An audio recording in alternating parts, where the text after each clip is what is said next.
Madame Colucci, c'est vraiment avec beaucoup de plaisir que nous vous accueillons ici à Gennevilliers. Chers amis, ça fait 30 ans que les Restos du Cœur existent. C'est triste, mais ça se fête. C'est parti d'une belle idée de Coluche de donner à manger à celles et ceux qui n'ont rien, idée qui a germé un jour de février 1985. Cela devait être provisoire, car dans l'idée de tout le monde, la société allait, dans le futur, supprimer la misère.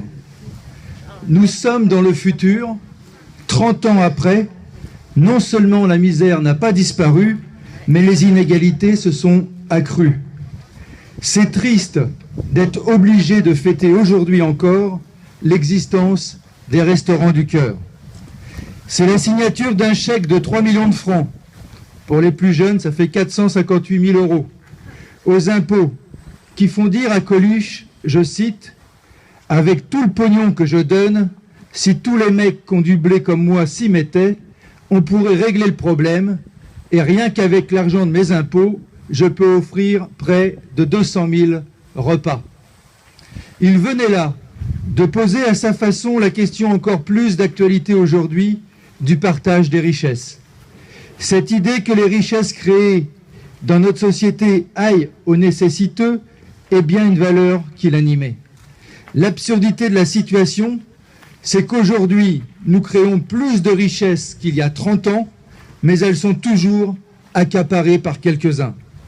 Je pense à ce scandale, malheureusement non isolé, du patron d'Alcatel, Michel Combes, qui va rejoindre SFR Numéricable. Avec, en avril, il devait empocher 14 millions d'euros de bonus dans le cadre de son départ, et qui, face à la polémique, ne recevra que 7,9 millions d'euros. Plaignons-le, cela représente 457 années au SMIG.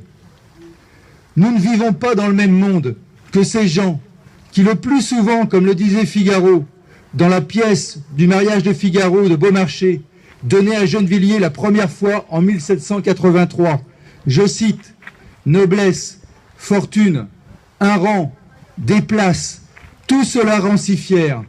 Qu'avez-vous fait pour tant de bien?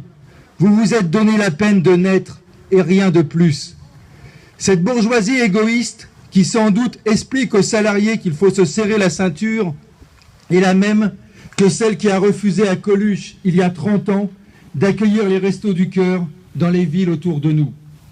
Je suis fier des équipes municipales qui nous ont précédés, et notamment celle de l'équipe animée par Lucien Lanternier, avec Nicole Raden comme maire adjointe, et qui ont accepté, il y a 30 ans, de répondre positivement au courrier de Coluche, daté du 18 décembre 1985.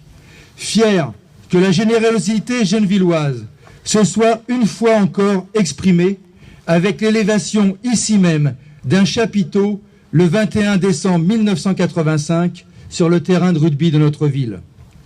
Presque 30 ans plus tard, ce sont 130 millions de repas qui sont distribués par l'Association des Restaurants du Cœur.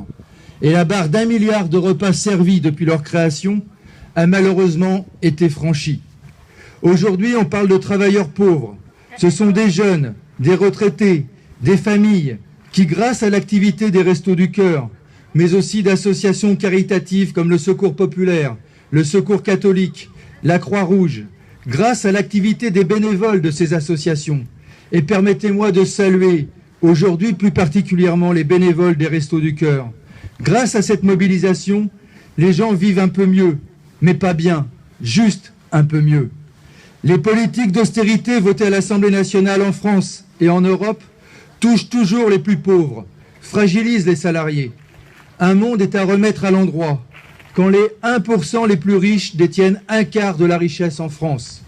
La France, en 2014, a été le deuxième pays au monde, après les États-Unis, en termes de dividendes versés aux actionnaires, soit 40,7 milliards de dollars.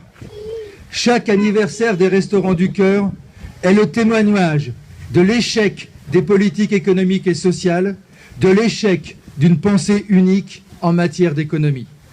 Coluche l'avait dit dès le début de l'aventure des Restaurants du Cœur en 1985. On aura gagné quand les Restaurants du Cœur n'existeront plus. Il n'a pas perdu, car les valeurs humaines restent très présentes, et ça c'est un bel acquis de sa part, mais les discours politiquement corrects tournent autour de l'idée qu'il faut aider les plus démunis, et la pratique quotidienne est bien d'envoyer des messages à la télévision ou ailleurs par les politiques en assimilant le social à de l'assistanat. La dignité et la solidarité ne sont guère les sentiments dominants de notre époque. Je veux saluer les bénévoles qui, par leurs gestes simples, leur investissement, ne sont pas que solidaires. Ils sont dignes. Ils invitent à la dignité et au respect. Nous sommes une société qui ne respecte pas les hommes et les femmes qui sont les plus en difficulté. Nous avons la volonté ici, à Gennevilliers, de faire respecter les Gennevilloises et les Gennevillois dans leur diversité. Ici, notre générosité humaine est d'autant plus belle que l'égoïsme de Neuilly est laid. Notre initiative conviviale d'aujourd'hui, ce pique-nique, ce rassemblement, marque notre appel à respecter ce que d'aucuns n'osent plus appeler le peuple, c'est-à-dire les salariés avec ou sans travail. Notre dignité, c'est d'être ensemble, rassemblés, pour dire qu'ici, on ose la fraternité, que l'on soit ou non bénéficiaire des Restaurants du Cœur. Je remercie à nouveau tous les militants de la solidarité. Merci, Madame Colucci, de continuer par votre présence ce combat malheureusement nécessaire. Et merci aux Gennevilloises et aux Gennevilloises qui nous permettent de continuer dans ce sens d'une solidarité active pour la dignité de tous. Merci. Je vais passer la parole à Madame Colucci.